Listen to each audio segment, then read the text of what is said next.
Allez faire un tour sur le parc d'occasion de n'importe quel concessionnaire de notre pays en ce moment précis.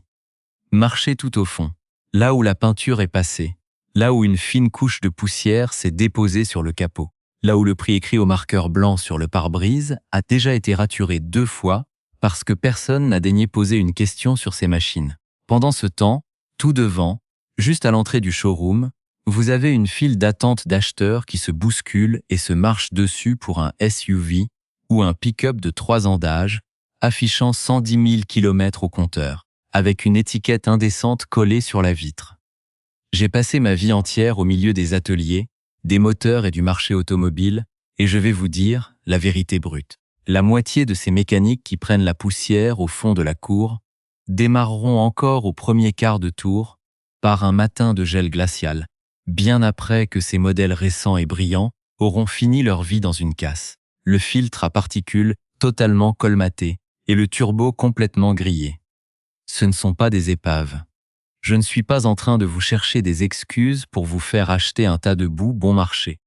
Je vous parle de véhicules et de blocs moteurs qui ont été coulés et assemblés à une époque précise, juste avant que chaque constructeur de cette planète ne perde totalement la tête en concevant de minuscules moteurs turbocompressés, des filtres anti-pollution étouffants et des boîtes automatiques à 8 ou 9 rapports qui font une crise de nerfs électroniques dès le cap des 120 000 km. Aujourd'hui, on va mettre à nu ce que le système essaie de vous cacher et démonter la logique des flux financiers des constructeurs. On ne parle pas d'un forfait d'entretien miracle prépayé au garage.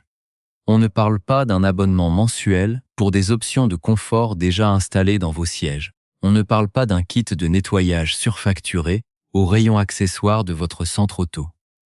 On parle d'un secret de conception industrielle qui change radicalement la donne sur le marché français et européen par rapport au reste du monde. Prenez 2 véhicules de la même catégorie sur nos routes. Le premier est une vitrine technologique moderne répondant aux dernières exigences de la logique d'usine. Un moteur de faible cylindrée poussé à bout de souffle qui demande un entretien ultra rigide tous les 15 000 km sous peine de casse pure et simple. Pour un coût moyen de révision qui grimpe facilement à 400 € en concession. Le second, c'est cette architecture. Mécanique oubliée.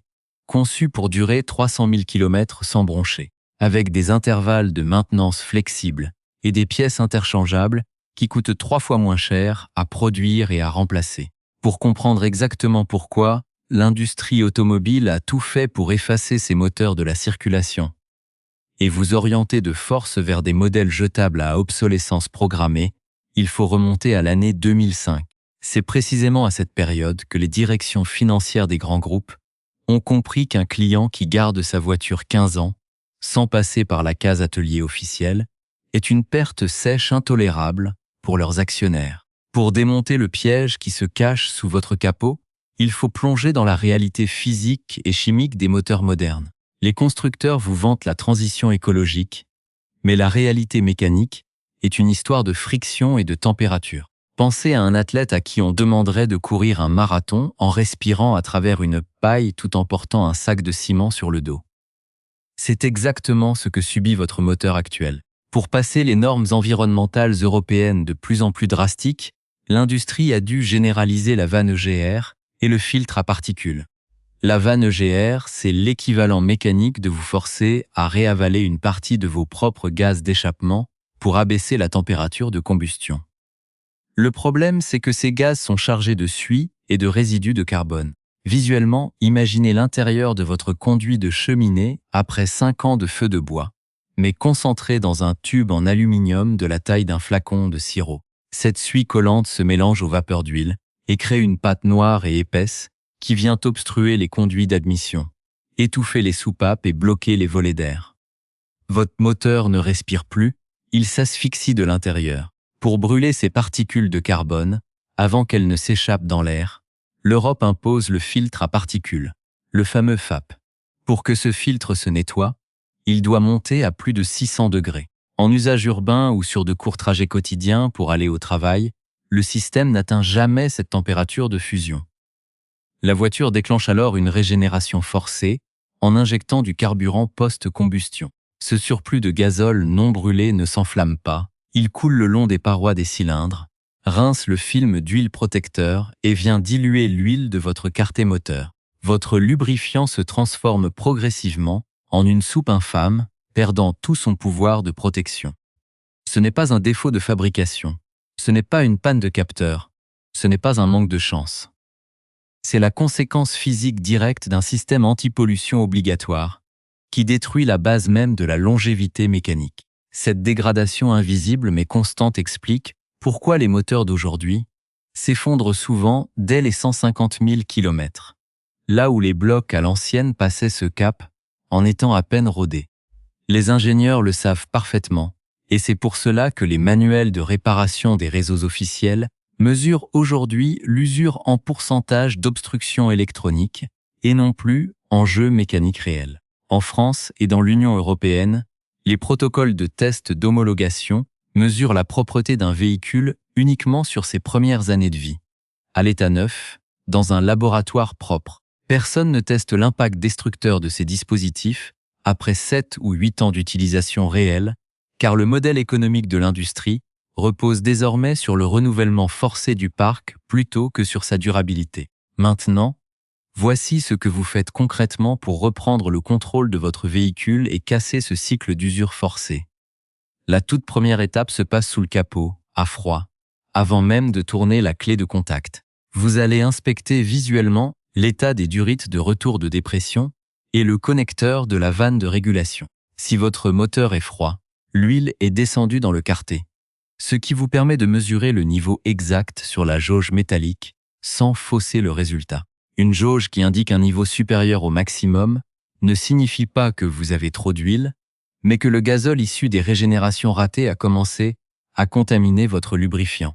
La deuxième étape consiste à procéder à un nettoyage interne du circuit d'admission par hydrogène ou par additif curatif ciblé. Une opération qui doit durer au minimum 90 minutes pour que la température de pyrolyse soit atteinte de manière homogène dans tout le bloc. Pour la troisième étape, vous devez impérativement planifier un trajet autoroutier de 45 minutes au moins une fois par mois. Vous maintenez un régime moteur stable au-dessus de 2500 tours par minute, non pas pour rouler vite, mais pour forcer la ligne d'échappement à maintenir une température interne constante de 650 degrés, déclenchant ainsi une combustion naturelle et complète d'essuie accumulé, sans injection de carburant brut dans l'huile. La quatrième étape concerne la périodicité de vos vidanges. Vous oubliez immédiatement les préconisations marketing des constructeurs qui vous vantent des huiles miracles, dites long life capables de tenir 30 000 km ou 2 ans. Vous réduisez cet intervalle à 10 000 km ou 1 an maximum, car après cette période, la capacité de dispersion des polymères de l'huile s'effondre totalement sous l'effet des acides de combustion. La cinquième étape demande de remplacer systématiquement le filtre à carburant à chaque vidange, et non une fois sur 2, pour bloquer la moindre particule d'eau avant qu'elle ne vienne gripper les aiguilles de vos injecteurs haute pression, soumis à plus de 2000 bars. Vos coûts réels pour cette méthode se résument à environ 80 € de fourniture de haute qualité par an. Le garage, lui, vous facture l'équivalent de 800 € pour un remplacement de vanne EGR et plus de 2200 € pour un filtre à particules complet, tous les 4 ou 5 ans à peine. Un avertissement clair cependant, n'appliquez jamais de nettoyant chimique ultra agressif si votre véhicule affiche déjà un kilométrage extrêmement élevé sans aucun historique d'entretien, car décoller d'un coup des blocs de calamine massifs risquerait d'obstruer instantanément le passage des soupapes et de provoquer une casse moteur majeure. Il s'agit ici d'anticiper et de nettoyer en douceur pour protéger ce qui a de la valeur, c'est-à-dire votre capital et votre liberté de mouvement. Regardez les chiffres des grandes flottes de livraison, des services d'ambulance ou des réseaux de taxis dans nos départements. Ces gestionnaires professionnels ne laissent jamais de place au hasard ou à l'émotion quand il s'agit de rentabilité. Sur une période d'observation de 5 ans, les statistiques réelles montrent qu'un véhicule maintenu selon cette logique de préservation mécanique subit 70% de pannes immobilisantes, en moins que ceux qui suivent aveuglément le carnet d'entretien standard de la marque. En France et dans le reste de l'Union européenne, la réglementation du contrôle technique s'est considérablement durcie sur les mesures d'opacité des fumées au point de recaler instantanément un véhicule sur deux qui ne roule qu'en cycle urbain.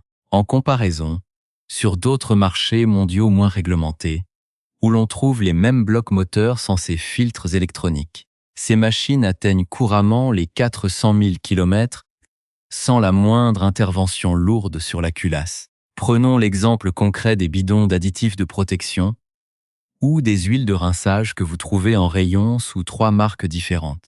Si vous lisez attentivement les lignes en petits caractères à l'arrière de l'emballage, vous découvrirez que le fluide de base sort exactement de la même usine pétrochimique, mais qu'il est vendu sous une étiquette premium à 35 € le litre, contre seulement 12 € pour la version générique destinée aux professionnels de l'industrie. C'est une stratégie classique de dilution de marque et de segmentation des prix conçus pour capter le consentement à payer du consommateur particulier. Plusieurs études indépendantes menées par des laboratoires d'analyse de lubrifiants certifiés confirment de manière factuelle que l'usure prématurée des segments de piston est directement corrélée à la baisse de viscosité des huiles modernes, imposées par les constructeurs pour grappiller un minuscule 0,1 litre au 100 km lors des tests d'homologation.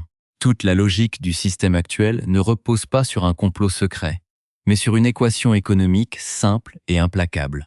Réduire la marge bénéficiaire sur la vente du véhicule neuf pour la reporter massivement sur le cycle de remplacement des pièces de rechange et sur les heures de main-d'œuvre en atelier agréé. En appliquant ces principes de bon sens mécanique, vous sortez définitivement de ce cercle vicieux d'obsolescence